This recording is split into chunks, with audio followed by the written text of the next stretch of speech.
এই গরমে গলদা চিংড়ির মালাইকারির বদলে খান গলদা চিংড়ির রসা। খুব কম সময়ে মাত্র 10 মিনিটেই এই রসা তৈরি করতে পারবেন আপনি। এই রসা খেতে একেবারেই মালাইকারির মতো, কিন্তু পদ্ধতি অনেক সহজ। এই রসা তৈরি করতে হলে কড়াইয়ে তেল গরম করে চিংড়িকে নুন হলুদ মাখিয়ে হালকা ভেজে তুলতে হবে। আমি প্রথমে 3টি বড় সাইজের গলদা চিংড়ি নিয়েছিলাম।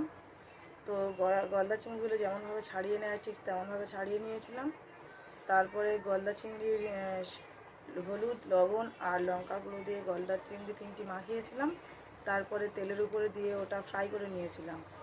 ওই তেলের মধ্যে আবার একটু ঘি দিয়েছিলাম। দেওয়ার পরে তারপরে পেঁয়াজ বাটা দিয়ে কিছুক্ষণ একটু নাড়ার পরে তার উপর আদা রসুনের পেস্ট দিয়েছিলাম। চিংড়ি ভাজার আগে পেঁয়াজ বাটা, আদা বাটা, টক দই, কাশ্মীরি লঙ্কা গুঁড়ো আর নুন দিয়ে মেখে রাখতে হবে 30 মিনিট। এরপর কড়াইয়ে প্রথমে বড় 4 চামচ ঘি গরম করতে হবে। প্রয়োজনে সাদা তেল আর ঘি মিশিয়েও রান্না করতে পারেন, তবে ঘি শরীরের জন্য ভালো। ঘি গরম হলে ছোট এলাচ, দারুচিনি, লবঙ্গ, তেজপাতা ফোড়ন দিয়ে বেশ কিছুক্ষণ নাড়াচাড়া করতে হবে। একটু নাড়াচাড়া করার পরে তার উপরে পেস্ট করে রাখা কাজু বাদামটি দিয়েছিলাম।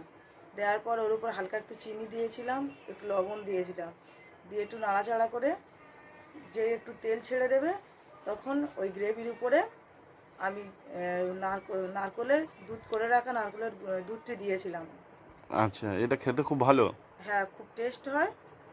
অনেকটা চিকেন চাপের মতো টেস্ট হয়। চাপটা যেমনই একটু খেতে হয়, গ্রেভিটা ঠিক তেমনই হয়। এবার এর মধ্যে সেই ভাজা চিংড়ি মিশিয়ে দিতে হবে। সাবধানে চিংড়ি মাছ এপিট ওপিট করে নিতে হবে। এরপর ঢাকা দিয়ে 5 মিনিট রান্না করতে হবে।